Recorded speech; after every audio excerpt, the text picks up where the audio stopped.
Good evening, and thank you certainly for coming. My name is Brent Seiler. For those of you that have been to the last few of these, I think this is my third or fourth. I am a citizen and business owner within Walton County, so therefore I have no skin in the game. I am Delphi Communications, so I am thankful that Terry has asked me to return, moderate this. Couple of housekeeping items. First and foremost, if you recall from any of the last few forums, we did have the big screen. We have now obviously added the televisions. So to follow along with it, if you will, the questions will be on here as they are posed to each candidate. And with that said, we're going to begin first with the education local option sales tax, but before we invite the spokesperson up for that, we will begin with the state. After that, we will begin with the state representative, state senate races. Each will have a 5-minute, then we will have a 5-minute recess, and then certainly the sheriff's race. For all candidates, the format will include a 3-minute introduction. Candidates will go to the podium for the 3-minute introduction. Following the opening remarks, we will have a total of 5 questions asked of the candidates, and we will rotate in the order that I have in front of me. Candidates will then answer those questions from their seats. After the questions are completed, each candidate will come back to the podium for their 2-minute closing remarks. We do have 2 timekeepers, Robin and Carrie. Paddles or your hands or whatever. When you have 30 seconds left, you will see them raise their cards, and with 30 on it, they will raise those as well, and then when your time is up, they will raise the 0 card, and you must finish your sentence and be seated. That being said, with respect to the questions that were submitted or turned in, no candidate-specific questions were considered. So if you basically turned in a question and it was specific to an individual, those were removed. So, without further ado, to the podium, we will invite Dr. Nathan Franklin, Assistant Superintendent of Walton County Schools, to speak on East ELOST.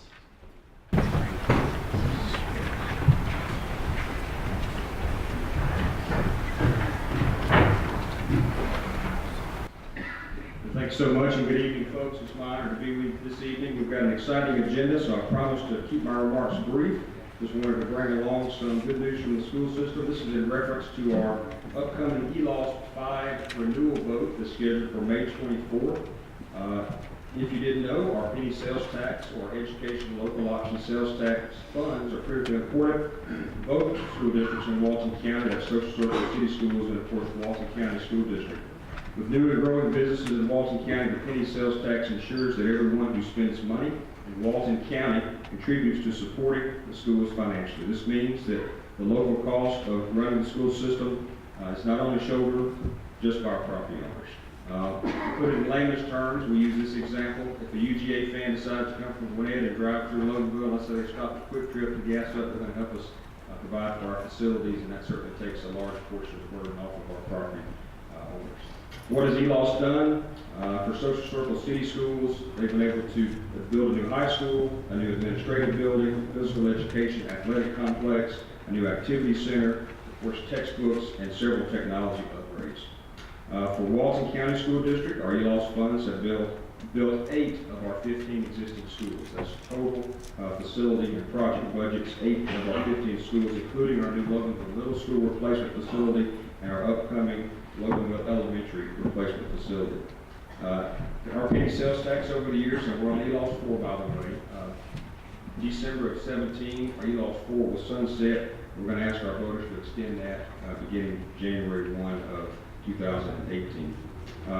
We have also extensively renovated 5 of our schools facilities. We've added new wings and major updates at several facilities. We're going to be adding a youth middle school classroom addition soon with ELOST 4, and continue our major renovations at Carver Middle School. The average school age building in the United States is 40+ years old. When we move into the new Loganville Elementary Replacement Facility, we're excited to announce that the average school age of facilities for the Walton County School District will be 12 years old. Quite a blessing for the citizens of Walton County.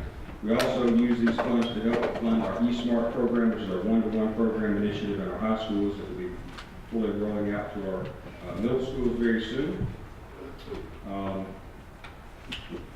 We'd like to announce also for the upcoming ELAW, should that referendum pass for Social Circle City Schools on their planning docket, we have acquiring, constructing, and equipping a new elementary school for Social Circle City Schools, acquiring buses, acquiring textbooks and digital resources, purchasing technology, adding to, renovating, repairing, and equipping a new athletic facility, maintaining current properties in schools, and a new phone system for their middle and high school. For the Walton County School District, maintaining, renovating, repairing, and improving existing school buildings and other facilities, technology upgrades, including our eSmart 1 initiative, and upgrades, computer upgrades, upgrades to our instructional software capabilities, and other classroom technology.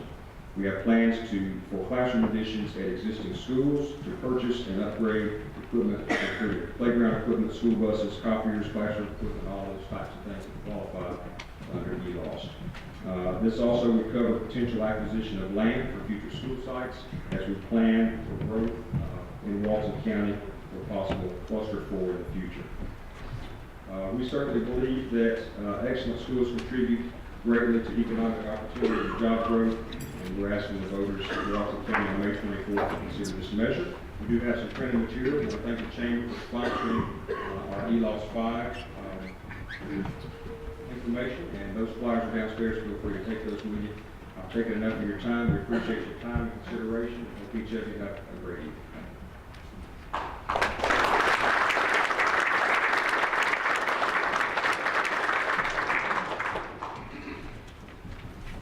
Thanks, sir. All right, ladies and gentlemen, we're now going to begin the candidate forum. We are going to begin quickly with introductions.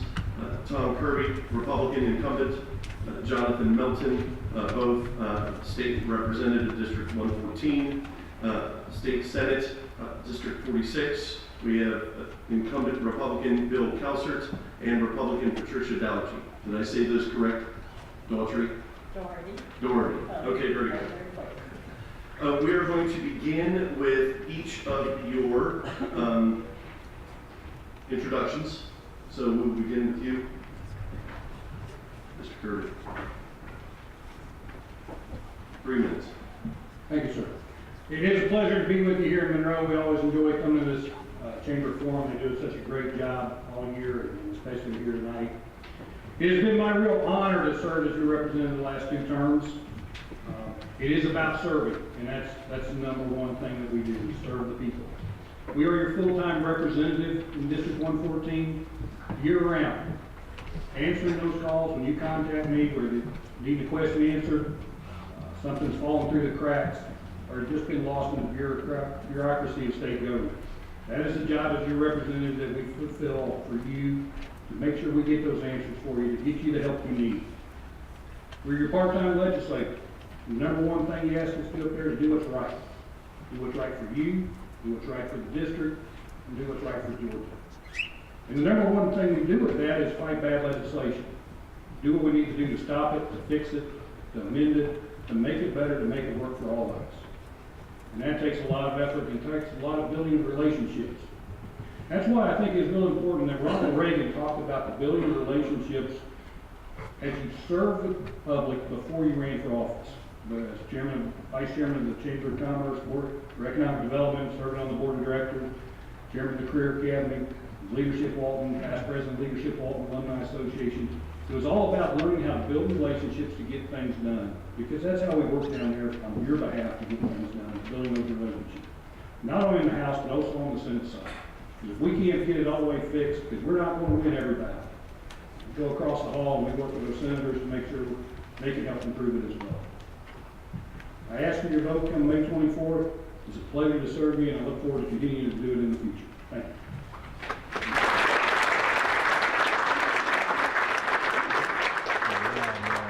Mr. Melton. 3 minutes, sir. Hi, my name is Jonathan Melton. I grew up in Loganville in this area, and I have a bachelor's degree from Emmanuel College. And I don't know, I'll take 3 minutes for the introduction, but basically why I'm running is that I'm tired of politicians who claim that they're for the decrease in the size of government and they're for tax reform, but yet the first chance they get, they vote for the largest tax increase in Georgia history, which of course subsequently is the largest expansion of government in Georgia history. And if you're okay with that, then you can vote for my opponent, and if you're not okay with that, you can vote for me. And that's all I have to say.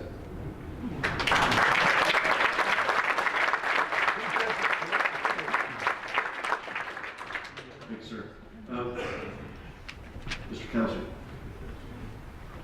Thank you. I'm Bill Counselor. I represent you in the 46th Senate District that encompasses most of Walton County, all of Oak County, and the majority of Clark County.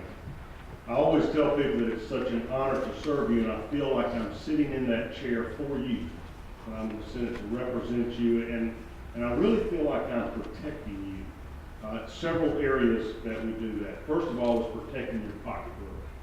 To do that, we've got to get you good jobs, and we have to have a population that is educated, able to fill those jobs. One thing we did this year on education was to reduce some of the unnecessary repetitive testing of our students, and all the teachers, parents, students, and administrators are very pleased with that.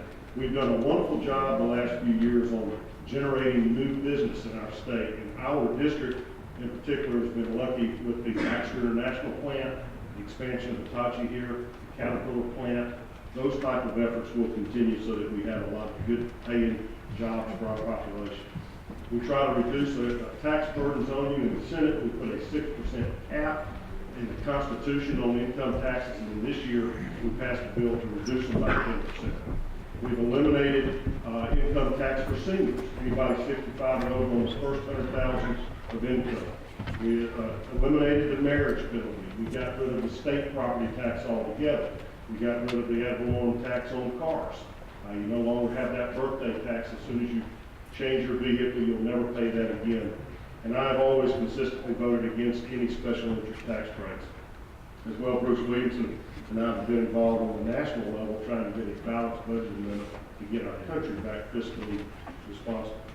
Also fight to protect your values and your constitutional rights. We passed the Religious Freedom Bill 2 years ago in the Senate, passed it again this year. The House joined with us in passing it, and unfortunately the governor vetoed it, but we're not stopping. I tell everybody we will continue to protect your religious freedoms, and we're going to pass that bill again next year. We're going to get something to protect your rights and that the governor will sign for us. I've always fought against, some people say what we do is stop bad ideas. We protected our values. You notice there wasn't a casino bill passed this year, or a horse racing bill, no Sunday brunch type things. We are fighting for the values of our citizens. Also fight for our Second Amendment rights, our right to keep and bear arms, and I fight for to protect the lives of the unborn. We have one of the strongest anti-abortion laws, the fetal pain bill, we call it, in the country, in Georgia. And we have just this year passed an act to help pregnancy resource centers that offer options other than abortions to young women to help fund those and protect the unborn's life. And finally, this year we passed an anti-terrorism bill to create a collaborative effort between the federal, state, and local law enforcement to protect our citizens. Thank you, sir.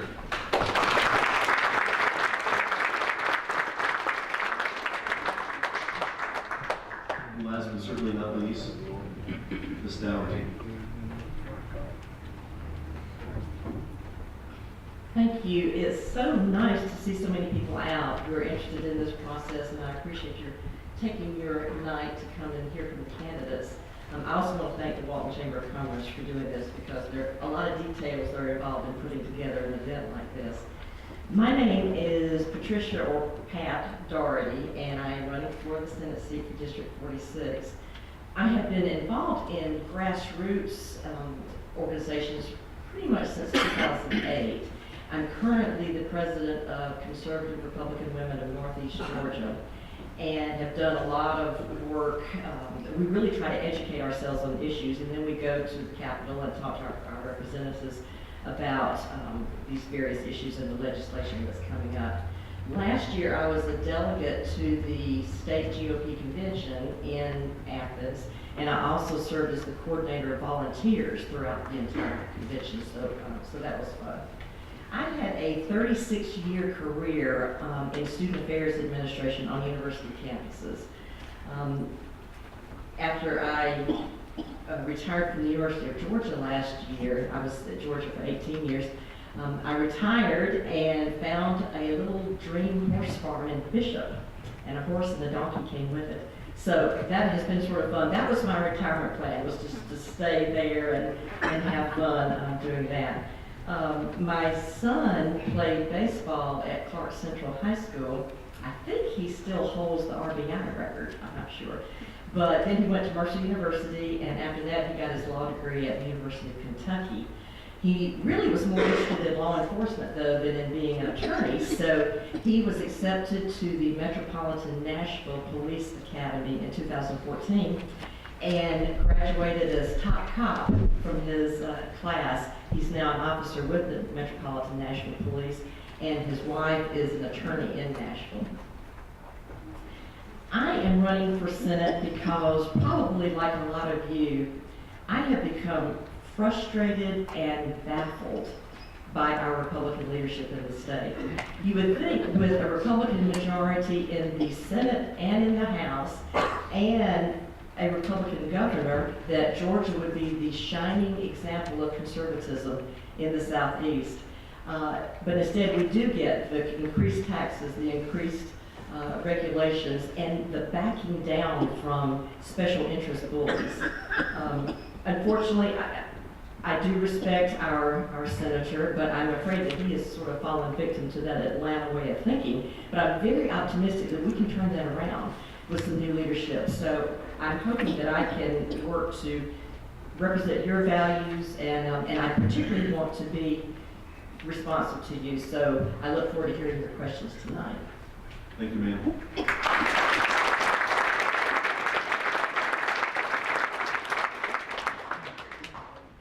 Again, ladies and gentlemen, we are going to have 5 total questions, 1 minute to answer each question per candidate, and then again, we are going to close with the closing remarks, 2 minutes each. So without further ado, first question, and it's for Mr. Kirby.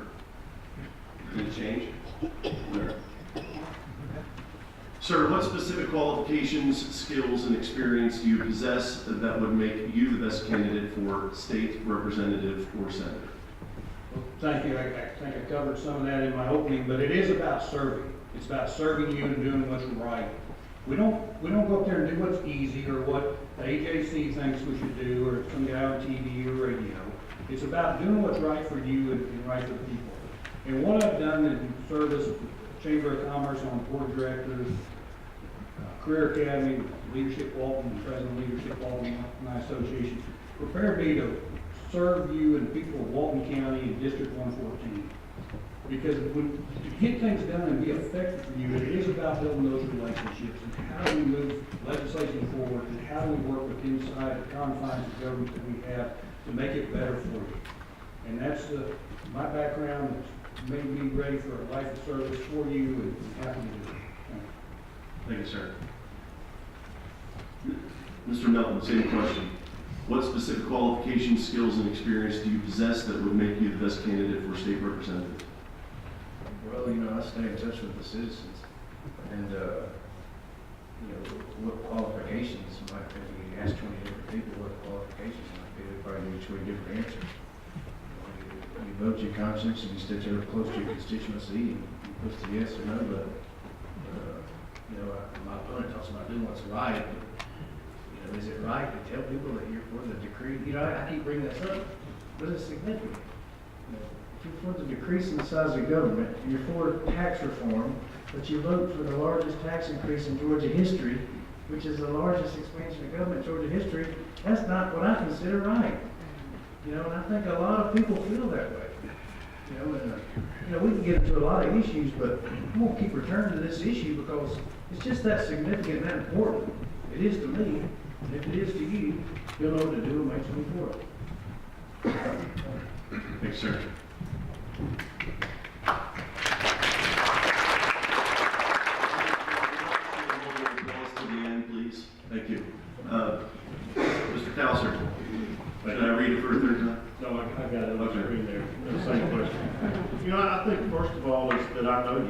You know, I've been representing you for several terms now, and it has been really a great pleasure to get to know the people of Walton County. And I think I understand and share your values and to vote the way that you would vote if you were there. I do think experience pays off. In the state legislature, it is a complicated system. They say it's like making sausage to get a bill through, and you learn the system, how you get things through committee. You've got the relationships with the other legislators to get things done. Over the year, I've gained the respect of my colleagues. I'm the Senate Majority Leader, which is the head of the Republican caucus in the Senate, and so in that position, I'm given their trust to help get things done. You serve in positions there where you have the authority to make things happen for your community, and I'm going to do that for you. Thank you, sir. Ms. Dougherty. I started my career as the first female president of the Student Senate at Clemson many years ago. But ever since then, I've always been interested in people business. And I think politics is a people business. We represent you. It requires a lot of management skills, leadership skills, collaboration, communication. I have been on boards of directors. I was president of the board of directors for Project Safe, which offers services for victims of domestic violence. I've been on other boards. I have been president of Conservative Republican Women of Northeast Georgia for 2 terms. So I don't have the experience on the floor, but I know exactly what we need to be doing there, and I know what you want to be happening there. Thank you. We're going to move to question number 2. Now, Mr. Melton, you're going to begin this round, if you will. But I think we already know your answer, but we'll do it anyway. What is the biggest challenge facing our state, and how would you address this issue if elected, sir? The biggest challenge is people that say they're for one thing and do something different. They can talk a good game all they want, but at the end of the day, taxes have increased. Government has expanded. You know, we decreased taxes in this little area over here, but, you know, they did a big increase over here. All this kind of thing, you know. But at the end of the day, when you boil it down, taxes haven't decreased at all, they've increased. Government hasn't decreased, it's expanded. That's just the truth. So, you know, say what you will, but that's the truth. Thank you, sir. Reconcile yourself to that. We're going to move to Mr. Cosser. Sir, what is the biggest challenge facing our state, and how would you address this issue if elected? I think the biggest challenge, particularly for the Republican Party, we have a conservative state, and we have several different factions within our party right now that seem to be fighting against each other. I was at our 10th district convention this past weekend, different folks supporting different candidates for president, et cetera.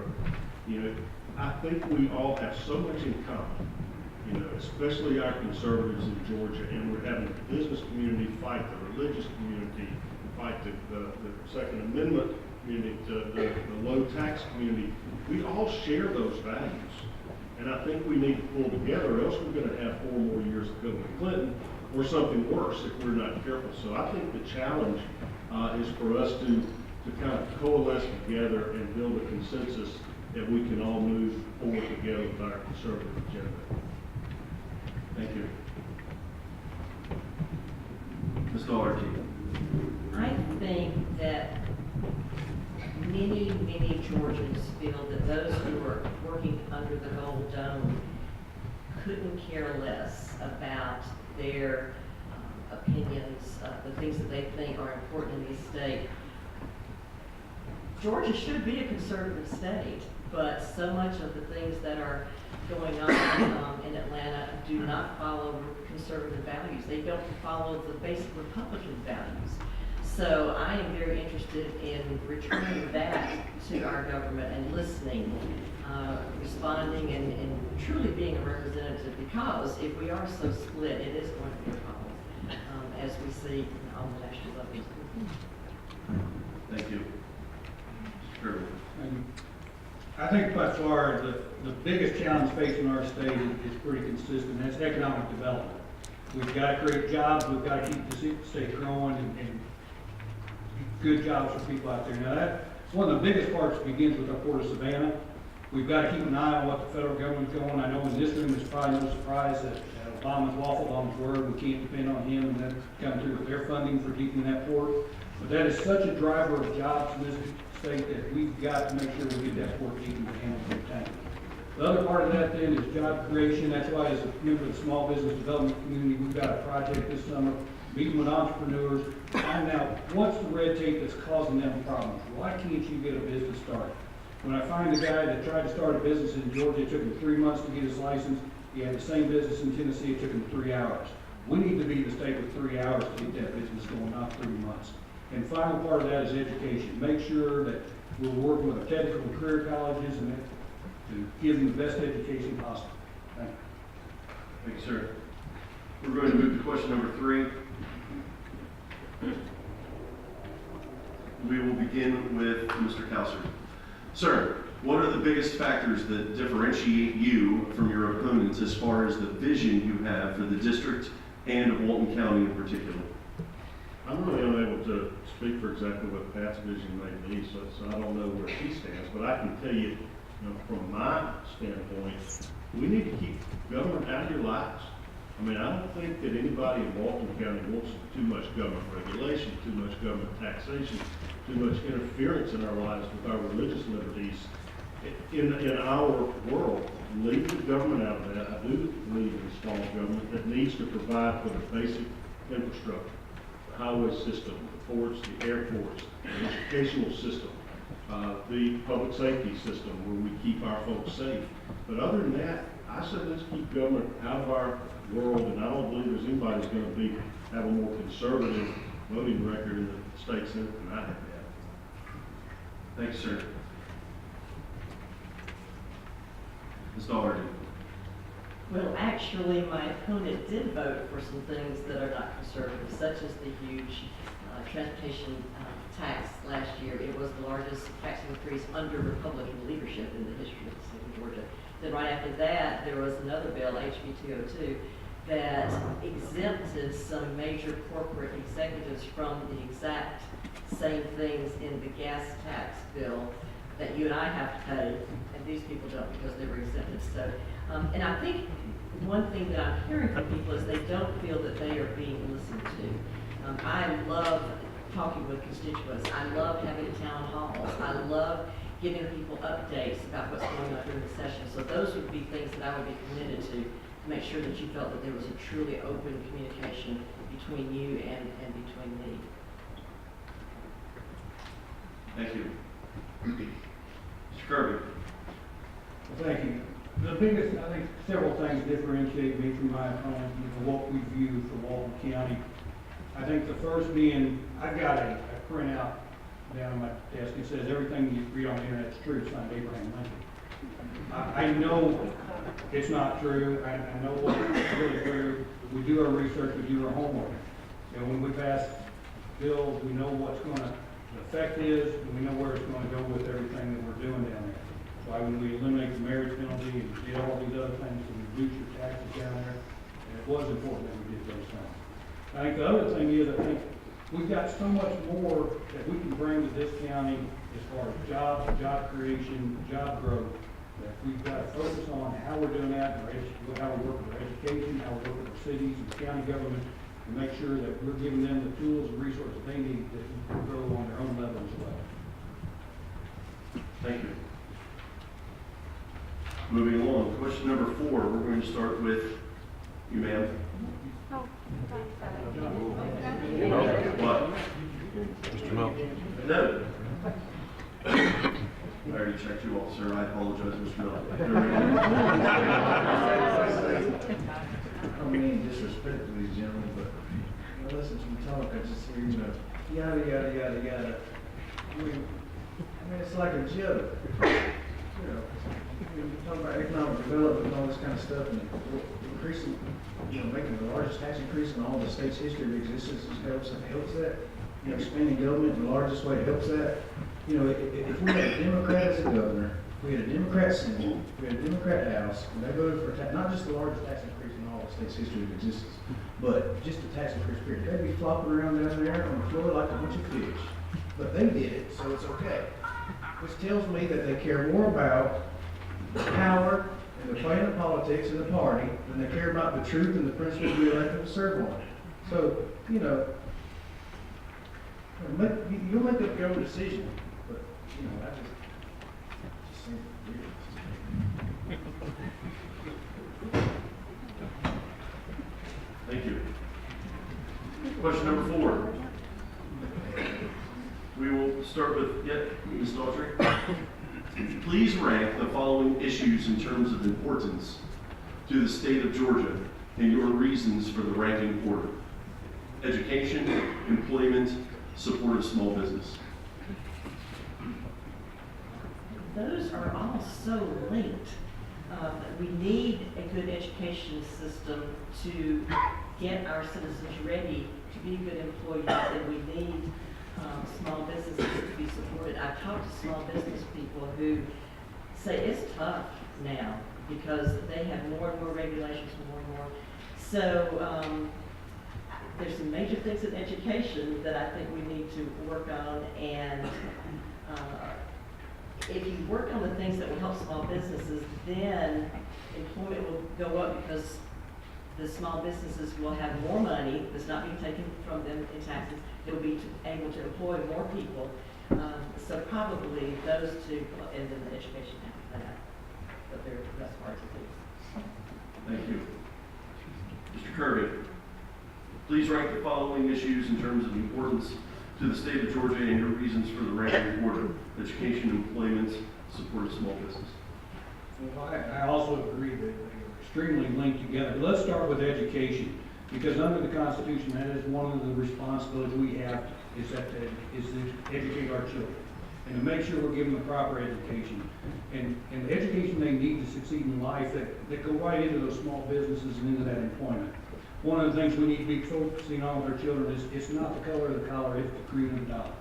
And finding those jobs out there that pay well and have them benefit from the life that they want is important. From there, I'm going to go with the employment, because employment is what everybody, one of us needs. I mean, most of us aren't born wealthy where we can just live off of a gravy train all our life. We have to work for a living, feed our family and support our family and do the things that we want to do. And a lot of that comes from small business. They are the drivers. Like I said, we've already got projects working this summer on looking at what we call the red tape watch. How do we get things, get government, state government out of their way? Thank you. Thank you, sir. Mr. Melton, same question. Well, you know, from a macroeconomic level, if you ask what, politicians care about policy and economic policy because we want to increase the quality of people's lives. Well, that's kind of an illusory concept. If you ask 20 different people what's the quality of people's lives, they might give you 20 different answers. So the best way to qualify and quantify that is through the employment rate. And what inputs go into creating that. Of course, more education and small business is part of that. But I would say employment, education, and small business, that didn't. So that's it. Thank you.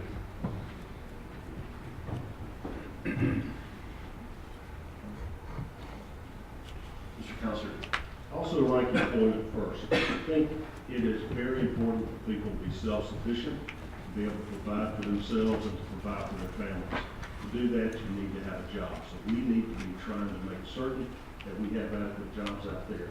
The other two, I think, connect to that. In order to fill those jobs, you have to have the education. So it's our obligation to provide an adequate education so people can fill the jobs that we're able to create. And I think we need to support the small businesses because most of our jobs are from small businesses. So we need to keep government regulations to a minimum to let them flourish, keep the taxes to a minimum so they can create jobs for our citizens and take care of. I will mention the what's referred to as the Mercedes tax break. That is when Mercedes, or for that matter, Caterpillar, move their businesses here to Georgia, and they have vehicles that come with their executives.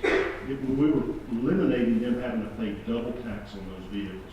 We got thousands of jobs from that because they had already paid tax in their home state, and it was unfair to make them pay taxes again just to move to Georgia. Nobody would bring a business here if they would put that burden to put on them. Thank you, sir. You know, it's interesting on that one question, and I go back to Terry for 30 seconds. I'm a member of probably 23 chambers of commerce across the country. And with that, you see a lot of commonality from those business members. And Terry, was it 87 or 85% of chamber members are small business, at least? Which kind of gives you that bird's eye view, if you will, of truly the impact of small business that small business has on an economy. I just wanted to share that. Moving forward to question number 5, we will start with Mr. Kirby. Sir, if elected, please tell us your top 3 priorities for the next session and what you hope to be able to accomplish. In the next session, I think the first priority, we've already talked about religious freedom. And not only that, but look at what's going on in Carolina. We're having a discussion about men's and women's wrestling, really. And people say, who stands for this LGBT community? Well, I say I stand for my daughters and sisters and wives and mothers. You had a situation in California where a man in his board shorts goes in the pool locker room. These teenage girls come out of the shower just wrapped in a towel to a naked man. He said, well, California law says I can be there. We've got to quit having these discussions, and we've got to do something about this judiciary that's out of control. I think the second accomplishment we need to work on then is we've got to look at the Port of Savannah, the economic development that's going on around that, and make sure that we've got adequate funds available coming from the federal government that they promised, and doing everything we can to push back. And thirdly, it's about protecting your rights. We've protected your Second Amendment rights. We work hard to protect the Constitution from the liberals that are attacking it every day, and we'll continue to do that. Thank you, sir. Mr. Melton, if elected, please tell us your top 3 priorities for the next session and what you hope to be able to accomplish. Well, you know, I think there are too many laws as it is now. And I think the way the system's set up down there, it encourages people to, you know, the name of the game is to get your name on a piece of legislation and push it through the process, and that makes you feel like you're bigger than the next guy over. But you know, for a piece of legislation has credibility, it doesn't matter whose name's on it. You ought to be able to make it through the process. I mean, if I thought a bill was good for the people and I didn't think my name being on it could help get through, I'd let somebody else have it. I mean, just do the right things for the right reasons, and everything else has a way of working its own way out. You know, some of this political gamesmanship, like this RIFRA bill, you know, they knew that bill was going to be dead before they even got started on it. You know, it was a distraction to, you know, what have you heard about the largest tax increase in Georgia history this year? You hadn't. You heard about the RIFRA bill. It was a distraction to prevent people from talking about that.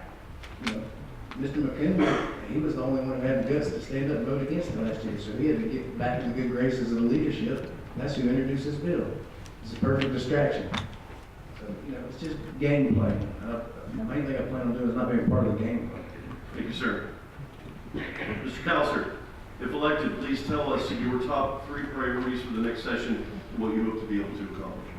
I think my top priority will continue to be economic development for our state, to present employment opportunities for all of our systems with good quality, high-paying jobs. It takes a lot of effort to do that, and you need to keep government regulation low, you need to keep taxes low to bring them here, you need to continue training a good workforce.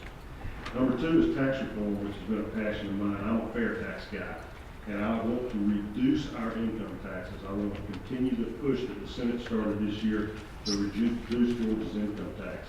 That is one reason that fuel tax was passed last year, was it was a user tax. It changed the tax that floated with the prices and went up as prices went up to a fixed tax. And as gas prices went down, yes, that tax was higher than they would have been. As gas taxes go back up, it's going to end up being a cap on taxes and give us certainty so that we can provide for the infrastructure. The third thing is I'm going to keep up this fight for religious freedom. That was not intended. That was not a distraction. That's because our legislature believes that our citizens ought to have the same religious freedoms that other state citizens have, and we're going to fight till we get that. Thank you, sir. Last but not least, Ms. Howard. The religious freedom legislation would be a top priority for me because it's been going on for way too long and it's being misrepresented in the media so terribly. I would also like to pursue a digital transparency piece of legislation that did not make it all the way through. I don't think parents have any idea what type of intrusive data collection is going on with their children from kindergarten on through. Psychological profiling, all kinds of digital interactive things that measure pupil size, and perspiration, and all these kinds of things on students. So parents need to know what their students are being subjected to. And the last one will probably be economic development. I also believe the tax system needs to be completely overhauled, whether it's fair tax or flat tax, because that's going to lead to more jobs and economic health in our state. Thank you, ma'am. Ladies and gentlemen, we're going to move to their closing remarks. Each of you will be given 2 minutes, and I think I'm going to swap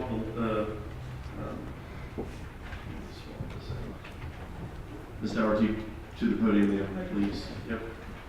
2 minutes. Thank you. You have a very conscientious timekeeper, so I appreciate that. Once again, I appreciate everybody coming out, and I want to reiterate how excited I am about providing a new voice for you. I think people are discouraged. They are frustrated with what they see going on, and they don't feel that they're being heard at all. I want to change that, and I want to bring back conservative values to our government, and I want you to feel that you are an integral part of that. In the last week of the legislative session, Lieutenant Governor Casey Cagle was making a speech somewhere, and he was quoted as saying, "We need more Republican women in the Senate."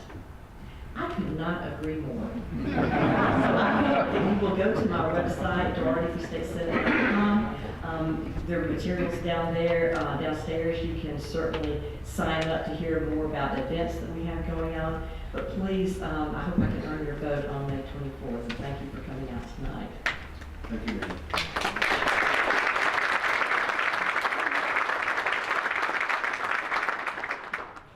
Mr. Bill Kelser, 2 minutes, sir. Thank you. I tell you, it has just been, I feel like the Lord has blessed me to allow me to represent you and to give public services something that's a passion of mine, trying to find solutions to our problems and to advance the interest of all Georgians. When I speak to some civic clubs, you hear these complaints and problems, and then every now and then it's good to turn around and look and say, let me ask you this, is there another state you would rather live in? Another county you would rather live in? You know, we have some wonderful advantages in Georgia. We have great business infrastructure, great transportation system. We have a great education system. We do more with less money than almost any other state.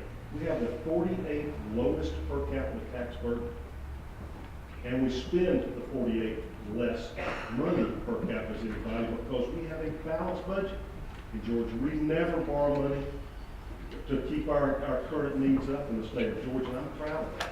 I want to keep making Georgia better so that my kids will share my feeling that you couldn't drag me out of the state of Georgia to live anywhere else in the world, because I think we have a wonderful community, a great state, great people in this state, and I think that the politicians that I serve with, they're not there for the money. They're there because they want to make a difference. They want to keep Georgia strong and make it good for our children coming along behind us. I hope that I'm doing that for you.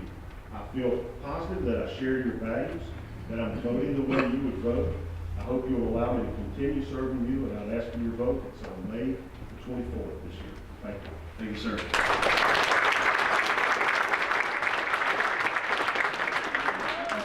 That concludes our closing remarks for Senate.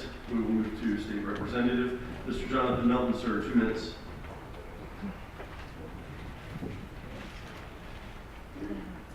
I enjoyed being here tonight. I sound kind of angry, it's because I am. I think you should be too. I'd like to know how long these guys are working on their speeches and stuff. I didn't spend a lot of time preparing for this because I didn't have to. Because the facts are, government, they can say what they want to say, but government has expanded under these guys' watch. Taxes have increased tremendously under these guys' watch. And what are you going to tell them about that? Are you going to punish them for it? Because if you don't, they're going to do it again. They already got plans to do it again now. So you got a decision to make between now and May 24th. But I know what decision I made. Thank you. Thank you, sir.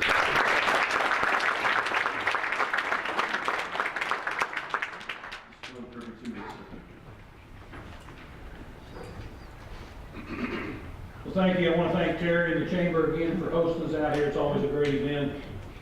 It is an honor to serve. It's an honor to serve the people of Walton County in District 114. And it's a lot of work. It's not as easy as you think it is when you get into it. As one of the first phone calls I got after I was elected, Bruce Williamson called and told me that, and he was right on. But we work hard, and as part of the Appropriations Committee, we're proud of this year's budget. We actually passed a budget that per capita spending is at 1998 levels when adjusted for inflation. Our bond debt service is below 6%. Constitution has got to stay below 10. We try to keep it below 8. We've got it below 6. It's about spending your money wisely, fiscally responsible, doing more with less. We ended the marriage penalty on the income tax. We ended the ad valorem tax on your cars. We've worked on the GATE program, which lowered the food costs. That's the Georgia Agriculture Tax Exemption Program. We've worked on eliminating the tax on energy for manufacturing so your Georgia-made goods cost less. Since I've been in there, you've got more money in your pocket than you had when I started in here. And that's, the numbers don't lie. I ask for your vote come May 24th. Early voting starts on May 2nd. Thank you very much. Thanks, sir.